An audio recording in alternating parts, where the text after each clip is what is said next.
Hi. പരീക്ഷാ ചോർച്ച വിഷയം മാത്രമാണോ വിദ്യാഭ്യാസ മന്ത്രിയായിട്ടുള്ള ധർമ്മേന്ദ്ര പ്രധാനെ കടന്നാക്രമിക്കാനുള്ള കാരണം? നമുക്കൊന്ന് നോക്കിയാലോ. നമുക്കറിയാം, നീറ്റ് എക്സാം കണ്ടക്ട് ചെയ്യുന്നത് NTA NTAയുടെ ചെയർപേഴ്സൺ അല്ലെങ്കിൽ NTAയുടെ ഹയർ ഒഫീഷ്യൽസിൽ വരുന്ന ആരെയും ടാർഗറ്റ് ചെയ്യുന്നില്ല. വൈ ധർമ്മേന്ദ്ര പ്രധാൻ? എന്തുകൊണ്ടാണ് ധർമ്മേന്ദ്ര പ്രധാനെ മാത്രം ടാർഗറ്റ് ചെയ്യുന്നത്? നമുക്കൊന്ന് നോക്കിയാലോ. വർഷങ്ങളായി മറച്ചുവെച്ച ഇന്ത്യയുടെ ചരിത്രം പുതിയ പാഠ്യപദ്ധതിയിലൂടെ പുതിയ തലമുറയ്ക്ക് പകർന്നു നൽകാൻ ശ്രമിച്ചു. 1975 അടിയന്തരാവസ്ഥ കാലത്ത് കോൺഗ്രസ് ഭരണത്തിന്റെ കീഴിൽ അന്ന് ജനങ്ങൾ നേരിടേണ്ടി വന്ന അല്ലെങ്കിൽ അവർക്ക് ഹനിക്കപ്പെട്ട മാധ്യമ സ്വാതന്ത്ര്യം അല്ലെങ്കിൽ പൗരാവകാശങ്ങൾ ഈ വക കാര്യങ്ങളെപ്പറ്റി 9ാം ക്ലാസ്സിലെ സോഷ്യൽ സയൻസിൽ പുതിയൊരു പാഠഭാഗം കൂടി ആഡ് ചെയ്തു. രണ്ടാമതായി, വർഷങ്ങളായി നമ്മൾ പഠിച്ചുകൊണ്ടിരിക്കുന്ന അധിനിവേശ ശക്തികളിൽ മുഗൾ രാജവംശത്തിനും മറ്റ് അധിനിവേശ ശക്തികൾക്കും ചരിത്രത്തിൽ അധിനിവേശ ശക്തികൾക്കുമുള്ള പ്രാധാന്യം വെട്ടിക്കുറച്ചു.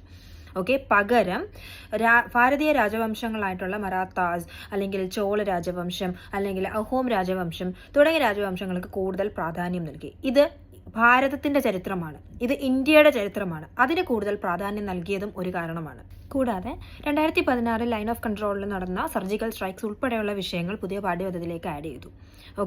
ഈ ചേഞ്ചസ് എല്ലാം ഉൾപ്പെടുത്തിക്കൊണ്ടുള്ള പുതിയ പാഠ്യപദ്ധതികൾ ഇംപ്ലിമെന്റ് ചെയ്യുന്നത് 2020 ന്യൂ എഡ്യൂക്കേഷൻ പോളിസി NEP 2020 ആ സമയത്തും സമാനമായ പല വിദ്യാർത്ഥി സംഘടനകളിൽ നിന്നും പ്രതിഷേധങ്ങളും അല്ലെങ്കിൽ ധർമ്മേന്ദ്ര പ്രധാന്റെ രാജി ആവശ്യപ്പെട്ടുകൊണ്ടുള്ള പല കാര്യങ്ങളും ഒക്കെ അന്നും സംഭവിച്ചിരുന്നു. പക്ഷേ ഗവൺമെന്റ് ന്യൂ എഡ്യൂക്കേഷൻ പോളിസിയായിട്ട് മുന്നോട്ട് പോവുക തന്നെയാണ് ചെയ്തത്. ശരിക്കുമുള്ള ഭാരതീയ ചരിത്രം എന്താണെന്നും ഭാരതത്തിന്റെ സംസ്കാരം എന്താണെന്നും തുറന്നു കാട്ടി പുതിയ തലമുറയ്ക്ക് അത് പകർന്നു കൊടുക്കാൻ ശ്രമിച്ച ധർമ്മേന്ദ്ര പ്രധാനെ പോലെ ഒരു എഡ്യൂക്കേഷൻ മിനിസ്റ്ററിന്റെ രാജി ആവശ്യപ്പെടുന്നത് എന്തുകൊണ്ടാണെന്ന്, അത് എന്ത് പൊളിറ്റിക്കൽ അജണ്ടയാണ് എന്നുള്ളത് മനസ്സിലാക്കാനുള്ള നോർമൽ കോമൺ സെൻസ് ഇന്ത്യയിലുള്ള ആളുകൾക്ക് ഉണ്ടാവട്ടെ എന്ന് ഞാൻ ആഗ്രഹിക്കുകയാണ്. ബൈ.